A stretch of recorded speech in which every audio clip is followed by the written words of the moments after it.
Greetings, ladies and gentlemen. I hope you're all having a great day today. Let's talk furry sex perverts. Fuck. Nope. Sorry, I got that wrong. I, of course, meant the Vulpera. That's what I meant. Yes, I meant the Vulpera. So this weekend, I was playing an absolute ton of WoW. With Cuddles, believe it or not. Yeah, on a side note, it's an absolute pleasure to welcome Cuddles back to WoW on 8.3, which I believe she's enjoying. We might do a video where she sort of gives her 2 cents on what she thinks so far of 8.3. But, back on track. We were having a talk, we were having a conversation about the Vulpera. So, Cuddles has come back, she was playing the intro questline to unlock the Vulpera, and while she was doing that on her machine, we were having a chat about it. And we were discussing, what is their place in the Horde? Do they have one? And on a wider scale, this has been quite a big conversation that's been going on the WoW forums, and just in general, a lot of players saying, oh, they're too cute, they're useless, they're silly, they're stupid, they're a gimmick, hashtag not my Horde, and all that kind of thing. Now, the conversation became more interesting as we talked more about the differences between the Horde and the Alliance, and why the Vulpera actually fit more into the Horde than they do into the Alliance. So, we're going to go over all of that now. Basically, recap the conversation that we had. Now, before we get into it, before we get into the meat and veg, there's a few things to note. One, I'm going to be talking about the Horde races as a people, not necessarily as their faction leader. Now, what I mean by that is Anduin. We know Anduin's character, we know a lot about him, but in terms of the heart and soul of the people, the humans that he represents, we don't really know generally the day-to-day backstories of the people, how they feel, that kind of thing. So we're going to be trying to talk more about the people that represent the various races in Azeroth. 2, we will be focusing primarily on the Horde, because that's the race I know it's one I have most experience with. So apologies if my Alliance information is a little bit sketchy. By all means, fill the void. Comments are more than welcome. If you've got information and background and depth and world building, fantastic. Put that down in the comments, and if you've got a link to a book or something like that, I would love to read it. I love knowing more about the world of Warcraft. So, now that we've got that out of the way, let's get into this. Let's start, first of all, with the general differences between the Horde and the Alliance. The roots for both are actually pretty similar. Both the Alliance and the Horde were created to give strength in numbers against a foe far more powerful. The Alliance was created, of course, to stand up against the original Horde, and the Horde was formed to protect against this harsh new land that Thrall and his Orc refugees found themselves in. The biggest difference comes when you actually look at the makeup of the Horde and the Alliance. Now, we don't have exact numbers. I couldn't find that anywhere online. I couldn't find it in the books that I've read, where it actually gives you kind of percentages of how each faction's made up. So we're kind of, this is a little bit of winging and prayer. Educated guess, I say with air quotations. The main representation of the Horde is the Orcs, the Taurens, and to a lesser extent the Trolls. They would be the main races. The others have all had huge events that have limited their numbers in some way. We have the Undead, and I just can't think what would limit the Undead from creating more numbers. Yeah, now Sylvanas desperately wanted to create more, and yes, we had the Valkyr that were able to raise them up, but it was never a truly reliable way to keep the Undead ranks filled. It was kind of a stopgap, a band-aid. Now we have this new way, and it'll be interesting to see what happens in the future, because obviously with Celia Minithil being created as a light undead, what's going to happen there? Was it purely the effect of having a Naru present? We don't know. We shall see, but that'll be interesting. But of course, then we have the great, the noble, the fantastic, the majestic, the just ever-glorious goblins. Am I slightly biased there? I might be. Of course, they lost their home. We're about to get sold off into slavery when Thrall saved them, and of course they joined the Horde. The Blood Elves, they had a little run-in with Arthas, need we say more? The Pandas, now, many of them actually prefer to stay in Pandaria, as we know, having played through the storyline. It's only a small number that want to venture out into the world, and if we're actually looking at this from a canon living world, the Pandarans would be far more ambassadors, sort of keeping touch with us. They'd be very few in number, they'd just be kind of there. to keep touch and adventure in the world, more rather than a fighting force. You know, you're not going to have legions of Pandaren warriors on your side. Now we have the allied races that have been added. We have the Nightborn first up. Once it's a noble race, now they've been brought low by isolation for obviously quite a long period of time and their mana addiction. We have the Tauren, or the High Mountain Tauren.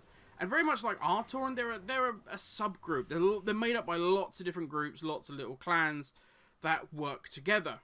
They've got good numbers, and they're not quite the same pool as obviously the Nightborn or say the Blood Elves. Or our next one, the Magara Orcs. A hugely competent, extremely good fighting force, but very limited in numbers. I would say this is a personal thing. Most definitely, if you have not unlocked the Magara Orcs, play the quest line. Go and unlock them. They are well worth it. The storyline where you go to Drenor and you fight the Army of the Light, apologies, spoiler alert, is outstanding. But they have literally had to flee their home planet. Not their city that burned down, their entire planet they had to flee. So there's very few numbers of them. Then we have the Zandalari Trolls, once the most powerful force on the planet, now at low point, not really ever recovered since the Cataclysm. They're still trying to regain that former glory. And of course, last but by no means least, we have the small group of nomads called the Vulpera, who also dabble in a little bit of piracy. Now, this isn't our main focus, but I don't think we could talk about the Horde without at least touching upon the leadership and how it is structured. So this has changed in recent times with the Horde going full democracy. This will be an interesting change and something that won't work in the long run, I don't believe. I'm going to call it now. But along the way could very much make for some very, very interesting storylines. Even the Alliance understand that one person needs to stand above the others. Yes, you need checks and balances, but in the end, someone has to say, yes, go to war.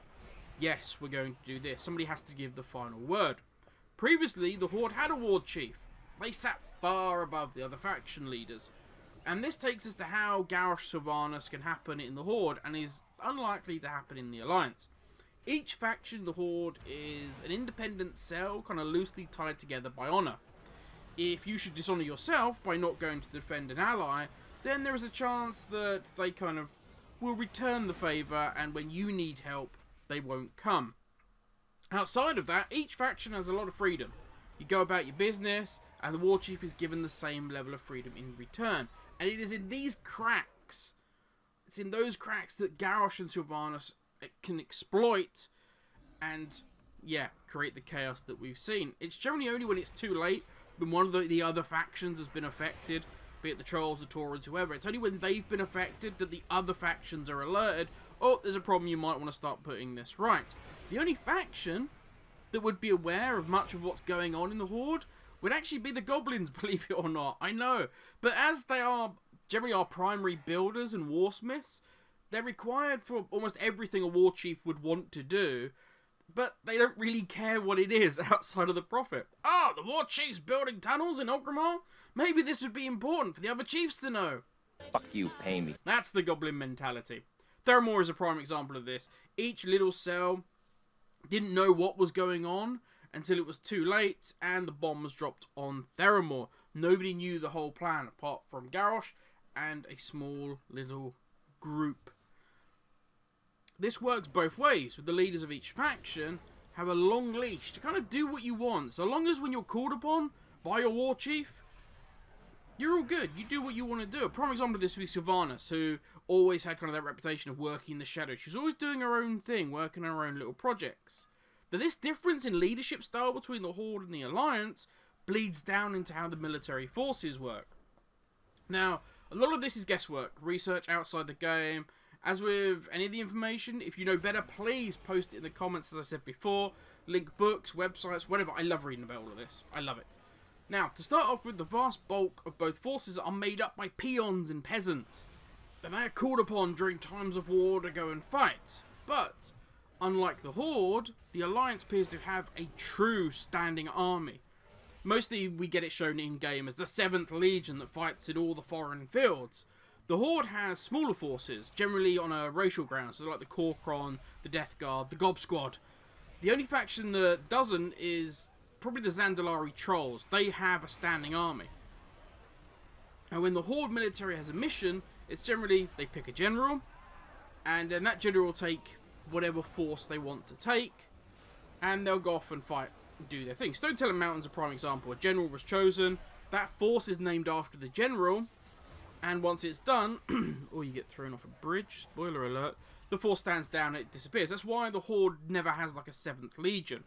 Now we can guess, should this Horde force require war machines, they would ask the War Chief, we need war machines, and they'd just be supplied by the goblins. Okay, yep, we'll send out some war machines. On the flip side, the Alliance force would more likely, in a true military structure, be able to say we need war machines, and they would go to the Engineer Corps, or, you know, the Gnomes, the Dwarves, and they would be attached to the main force, and be fine for the duration of the fight. You've got this. The Alliance is far more slick. Each race gives to the whole. The Horde factions arm themselves, standing individually, and then come together when needs must. Now, how does any of this have anything to do with the Vulpera? Or not, we are coming to that. But I wanted to picture and paint the background of this world that the Vulperans are coming into with the Horde. Now think about a production line. That's the Alliance. The council comes together, they agree, more machines are needed, more war machines are needed. Dwarves point out a new iron seam in Westwood, looks good. Anduin says, okay, take a detachment of troops, they'll guard it, mine it, and then ship it back here. So the Dwarfs go and mine a load of rare materials. The Gnomes create the machines go into the military corps. Job done. Sorted. The Horde structure is the War Chief. The other chiefs may not even know. The War Chief would have turned around and said, hey, I want war machines. The Goblins would make war machines. Just somehow nobody would know where they got the resources or anything like that. Job done. The Cartel would generally find a mine. Maybe they'd get some peons to dig it. Maybe they'd get some Goblins. They create the machines and say, War Chief, a load of machines are out there. They go, oh, great, fine. Okay, that's all good. You can see the difference, and it's very true. The nature of the Horde can never keep up. Like, the Horde can never keep up with production compared to the Alliance. The Alliance is a slick military machine. So now we introduce the Vulpera into this mix, and this is why, given how the Horde's structured, how it works, why the Vulpera, in my opinion, work with the Horde, and why they actually do fit really well into the storyline. The Vulpera they're keen, they're an intelligent race, they're scavengers, they're capable of turning generally anything they find into an opportunity. They travel in caravans, they'll scavenge supplies, they'll trade where they can, they spread information, they gather information. The landscape they live in, they can't afford to waste resources. Over time, they learn to take anything that looks even remotely useful and create weird and wonderful things of it.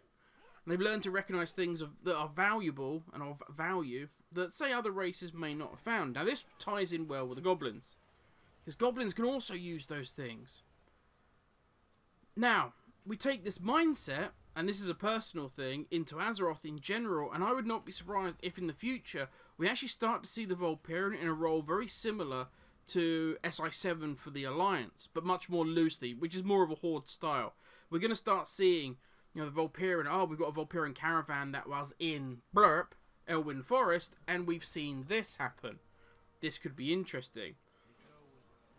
As well as being able to find resources and things like that.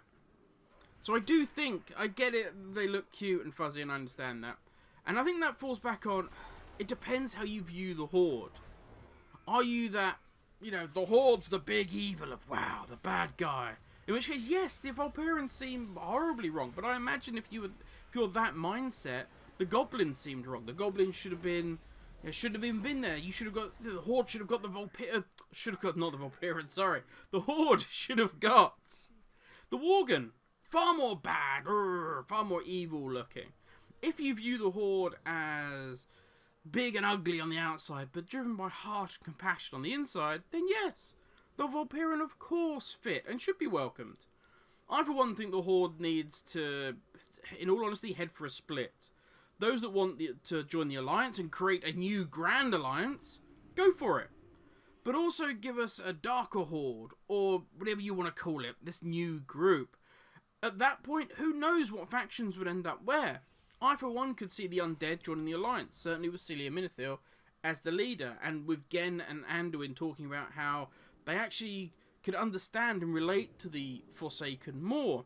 And I think the Horde, as it stands currently, would be very much against the Forsaken, and without the fear of Sylvanas, would more likely to just put them into a big pile and burn them. I hate to say it, but that would be a realistic attitude.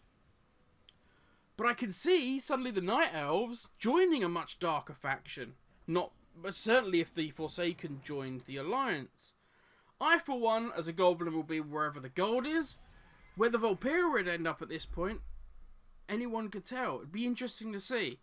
Now, that's be done, ladies and gentlemen. As I say, it all depends on how you view the Horde. But I do think that it leads to a lot of interesting conversations and a lot of interesting, potentially fantastic storylines, which we didn't have in BFA. I'm going to rag on BFA storyline again, and I apologise. But I'm looking forward to seeing where this goes. I'm looking forward to seeing this new Horde and where it goes and how we all fit into it. You know, I haven't even touched upon Gazlo being the new leader of the Goblins. That is something that, for me personally, I'm excited about.